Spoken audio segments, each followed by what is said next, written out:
Hello guys, welcome to my blog. ये अभी हम बाहर से घूम के आ रहे थे और आते ही बाहर इतनी तेज़ बारिश होने लगी ना, मैं दिखाता हूँ। तो ये हम स्ट्रगल इज फॉर रियल। गाड़ी तो हम जैसे तैसे करके अंदर लगा दिए हैं, बट अभी बाहर नहीं निकल पा रही क्योंकि बारिश बहुत तेज़ हो रही है।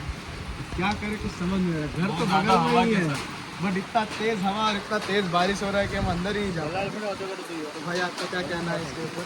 बहुत मुश्किल है। इधर थोड़ा एक 4 इंच आगे भी नहीं जा पा रहे, इतने जोर से बारिश हो रही ये देखिए, मैं आपको दिखाता हूँ। बस हमें इतना जाना है, बट इतनी तेज़ बारिश और हवा में हम ये भी नहीं कर पा रहे हैं। एक छाता है बट उसका भी कुछ फ़ायदा नहीं हो रहा है। देख सकते हैं छाता होने के बावजूद हम भीगे हुए हैं। तो वैसे जैसे जैसे करके घर पे तो पहुंच गए हम अभी। तो आज के ब्लॉग के लिए बस इतना ही। Thank you for watching.